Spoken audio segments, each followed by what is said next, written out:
Hey everybody, Glenn here, and I've got a brand new box to the Middle-Aged Kid channel, and that is the Stan Lee box. Supposedly curated by Stan Lee himself. Obviously that's probably his people curating this box. This is a newer box. It ships bi-monthly, so once every 2 months, once every 8 weeks. This is their second or third box, I believe. And it's a little bit scary. Number one, it's a new box. New boxes are always kind of a crapshoot. You never know what you're going to get. And number two, it's a $50 box. It's kind of pricey. I really don't get boxes that pricey anymore. I really don't do the $50 anymore. But I wanted to try this one out. My experience has been, your $50 boxes just don't get to the level of value that some of the less expensive boxes do compared to their price. So we'll see. $50 box, they claim on their website that it is $100 worth of items in here. So we'll just kind of check it out. Obviously, there's going to be a Marvel slant to it, I would think. And so I'm hoping for some cool stuff. So let's check it out. One thing to notice, first of all, is the box. The box is already open. Why? Because it came in another box. Automatic A for shipping. I love boxes that do that. It came in another brown box with this box inside. I wish more companies would do that. I recognize that it probably adds a little bit to the price because you're talking about an extra box. But you're never going to have trouble with shipping or damage or anything like that if you got a box inside of another box. So this was already open. I don't need my big old utility knife. So we'll just get into it. All right, on the top, very fancy box. We already looked at this. It's got actually they want you to unbox it if you look at the front and on the just there. On the front, it talks about, hey, turn the camera on, unbox it. They have a particular place on the website for Stan Lee box where you would submit your YouTube link for them to check out your unboxings and, I guess win a prize or at least get noticed on the site.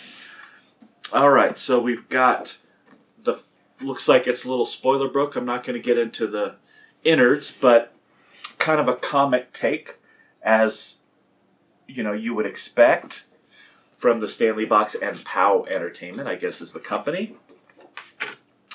As far as the front, he's got his own little letter to you from Stan Lee. When I was a kid, I loved going to the movies, and there was one movie I'd seen. And what? When I was a kid, I loved going to the movies, and there was one movie I'd seen. Okay, I remember nothing about it except the name. It took place in China, I believe, and the name of the movie was Chu Chin Chow. Now, I have no idea what it meant. I don't know if it was somebody's name or a country or a city, but I never forgot that name. Those three words just stuck in my memory, Chu Chin Chow. Kirby created an amazing monster, but when I was looking for the name of the monster, I remembered Chu Chin Chow, particularly that meter, that beat, and somehow that led to Fin Fang Foom. I've heard this story before. In the realm of darkness, there have been many inspirations. War, plagues, communism, racism, organized crime, death are just a few. Actually, Kirby and I used death as an inspiration for Dr. Doom. These bad guys have been all kinds of characters: monsters, demigods, mutants, aliens, villains, and regular guys, and guys turned ne'er-do-wells. For instance, I did not think of Magneto as a bad guy. He was just trying to strike back at the people who were so bigoted and racist. He was trying to defend mutants, and because society was not treating them fairly, he decided to teach society a lesson. Professor X fought the same crisis, but with different methods.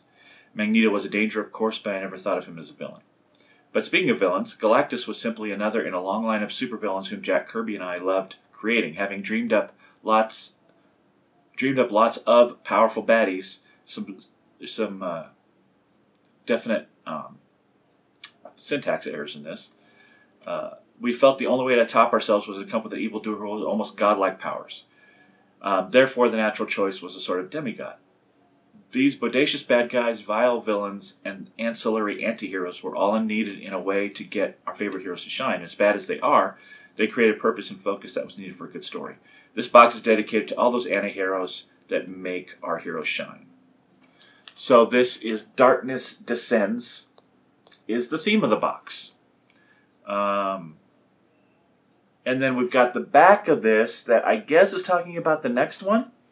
Earthly and Omniverse Villainy, or maybe not. No, this is just more about villains in the comic books. Not from Stan Lee, but from the publishers here. Okay, so we've got a big envelope which has the seal on it, but it's unsealed. So, whatever, that's fine. Comics. I like that packaging for comics. So we've got a couple of Thor comics. These are both variant editions. So this is Thor. I should get this stuff out of the way of the camera. This is Thor number 700, the Mighty Thor. And I don't know how well it's going to come up on this camera, since it's kind of big. But the Mighty Thor there, and then a black and white variant of the same comic. And we'll see how that comes up there as well. So Mighty Thor 700, Stan Lee's Power Entertainment, the Stan Lee box exclusive. So these are exclusive covers. And we got 2 of them, which is interesting. The fact that they'd have 2 of the same comic, just with different covers, that's cool. We've got a couple of stickers in there. Excelsior Stan Lee. And then a little, like, fun fact card. It's like a baseball card kind of thing, a collectible card in a sleeve. And this one is a fun fact. Stan Lee fun fact. How green was my goblin? I don't know if there's variants of this card or what. But it basically talks about the Green Goblin. And how the idea was to make him some random person, and not there was disagreements over who that person should be. So 2 comics, stickers, and a card. All right, we've got our first figure. This is something we're very familiar with. This is the Jada Toys, a metal die-cast figures. Let's get these out of the way. These metal die-cast figures. This one is Magneto. Again, not sure about the variant situation, but you can look on the back and you can see the X-Men set of those figures.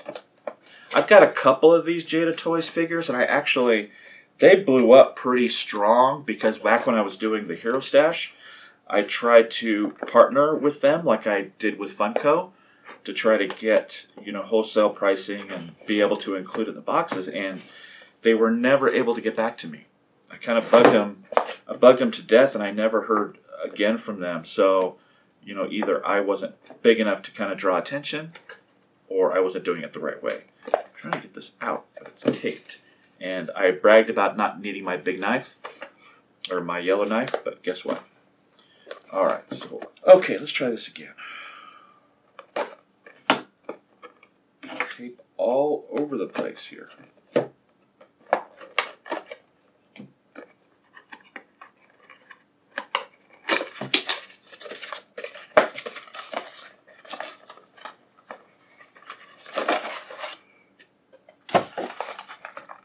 Or anything, just a pretty much straight metal figure. I like the colors on it. It's really, really cold, but it's cold up here. I like the just the design with a kind of a stubby body, bigger head. It looks kind of cool, but the colors and the musculature and stuff look really good on this particular figure. There's the back. And I've got a couple of these, so there's another one to add to the collection. It doesn't like stand up very well, but not bad. Cool. So, die-cast. Put that right there. All right, next we've got a bag. So it's a canvas bag. Stan Lee. Oh, that's kind of clever.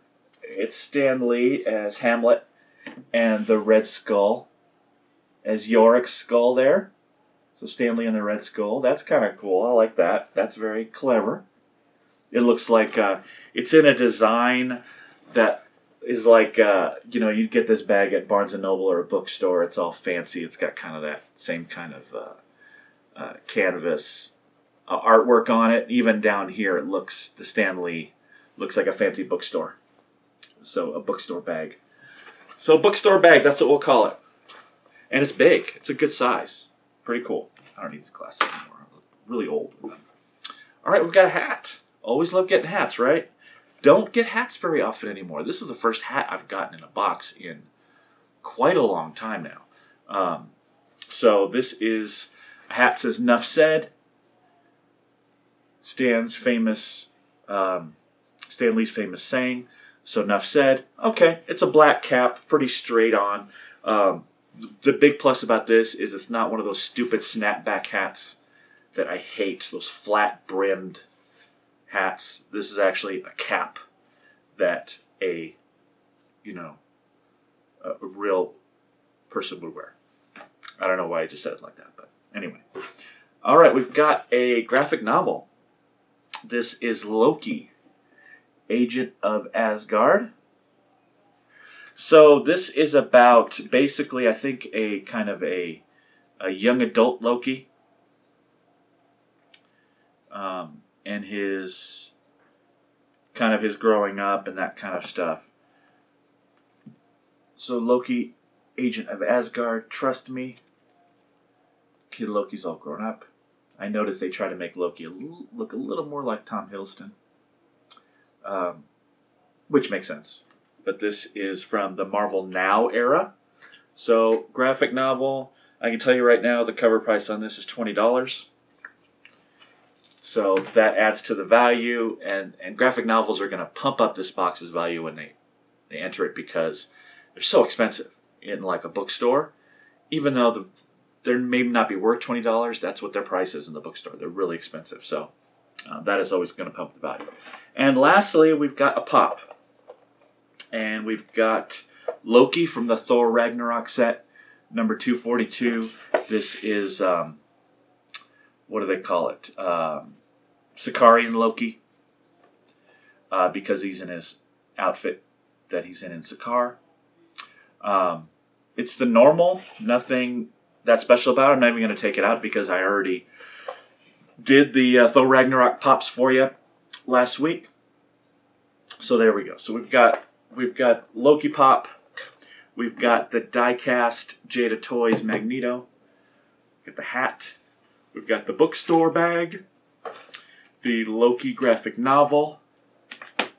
The little card deal, stickers, and the two Mighty Thor variant covered comics.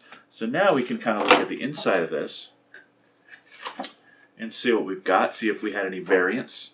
For the Thor number 700, here come the glasses again. For the Thor number 700, continuation of the War of Realms plot, and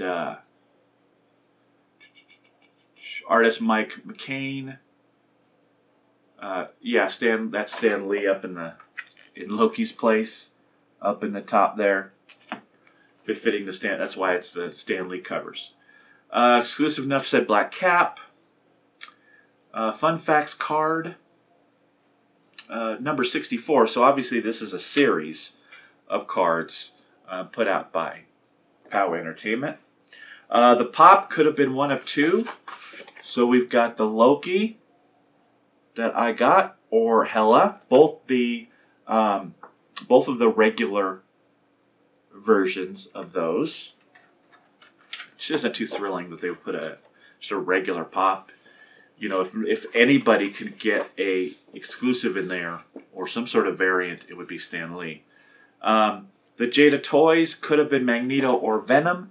I probably would have rather had Venom, but Magneto's fine too. But I like that there's a Venom there. I like the Jada Toys. Graphic novel could have been one of two as well. Magneto Last Days, or the one I got, Loki Agent of Asgard, Trust Me. And then the Stan Lee and Red Skull tote bag. So there we go. So we've got, let's see. Count the comic twice, I guess. 1, 2, 3, 4, 5, 6, 7, 8 items. So 8 items for $50. So this should be a pretty easy one to value because there's a lot of stuff that you can get elsewhere. But I'll be right back with values and scores. Okay, let's start with some values. Since I've got it in front of me, the Loki Pop is about $7 on Pop Price Guide right now. This is actually the least valuable item in this box. And usually don't say that about a pop, because usually in these boxes you get some sort of exclusive, or at least something interesting. This not so interesting. And actually the box itself, while in very good shape, it's probably not mint. It's got a little flap open issue there, and this little flap right here too is a little bit scuffed up. But my main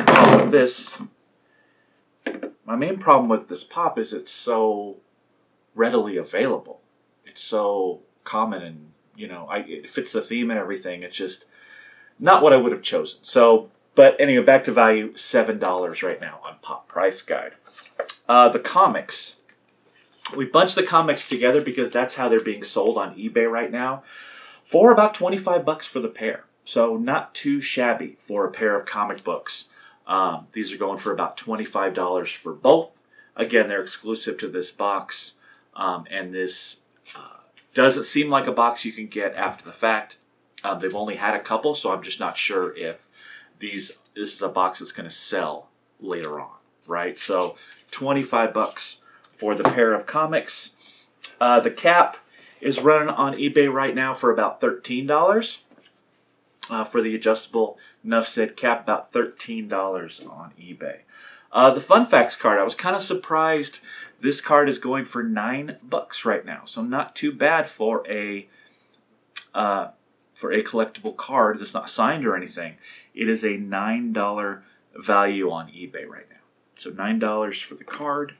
The Jada Toys Magneto you can find on Amazon. You can find it on pretty much anywhere online. The cheapest I saw it on Entertainment Earth was $11.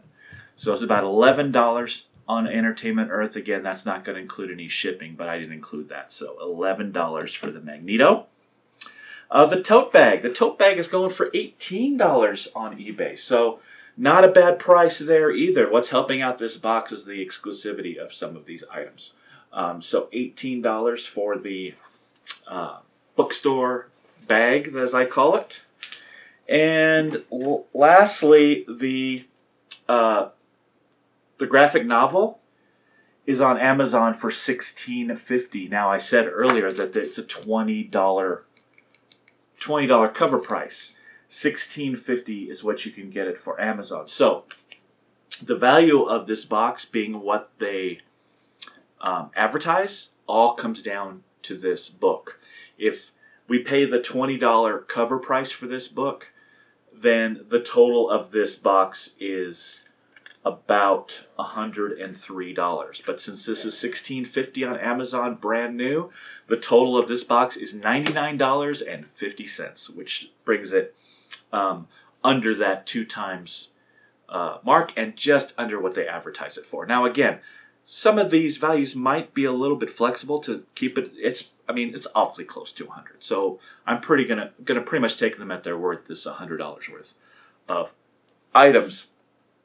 But the purchase price is $49.99, but with shipping, the total price is $58.98. So shipping is pretty high on this box. It's a heavy, big box, $58.98. So I gotta count that as part of my purchase price. So when I'm thinking about the value, it's at about 1.7 times, not quite 2. So good value, just not quite double, right? So it's kind of up to you if you want to pay for a premium box and not get twice the value. It all depends on the items, right? So that brings us into the scores. So obviously the value was a B at 1.7, which is fine. Fun factor, I gave the fun factor a B minus. Things like the cap contribute to that. I gave it plus points for, again, not being a snapback hat. But there weren't any other items that really were like, wow, oh, that's cool, wow. So the fun factor was a little bit lacking. The hat helped that, so I gave it a B minus. The theme, I actually gave them a B. Now, the theme is a villain theme, and for the most part, they got it right. But the hat doesn't really fit in that. You know, if you want to call it a black hat, so it's villainy, okay, fine. The hat doesn't really fit in that. The regular card doesn't. So, yeah, the theme is there. I just gave it a B just because doesn't scream villainy to me, this box. Curation, I also gave a B. And I gave that for the common pop. The Jada figure was good, so that the plus points for that. And for the cap, again, we haven't seen caps very much. So, you know, I like what they picked, but the pop really kind of set it back to a B for me. Execution, I gave them a B+. Starting with this box, I'm going to roll my shipping thoughts into the execution. So the B+ is there because the shipping is awesome with the box inside of another box. But the shipping is a little bit pricey. So $9 shipping is a little bit high. But as far as the rest of the execution, common items, the tote bag was cool, and the shipping was great. You know, the execution was fine. B+ there. So overall B. It's a fine box. It didn't blow my doors off, as they say. And it especially didn't blow my doors off for $50. So, yeah, the value is here, but the nervousness I get from spending $50 on a subscription box has not gone away, right? I would still be nervous about getting this box for January for $50 because this, while it was good and it had the value there for the most part, didn't blow me away. Let's put it that way. So what did you think about Stanley Box? I saw a couple of different vague thoughts about it on some other on Facebook and stuff. I didn't really go into them. I didn't really get into the meat of those reviews, but I saw a couple of disappointing reviews about it. What did you think of the Stanley Box? Let me know. I don't know if I'm going to get it again for January. Again, it makes me nervous to spend that much on a box, but we will see. As always, check out my social media off to the side. Follow me on Twitch. I've got a lot more boxes to come. I had another couple come yesterday, which means I'm still at about 4 boxes to do for the rest of November, and then we move on to the December boxes, the holiday boxes. So until next time, I will see you guys later. Bye.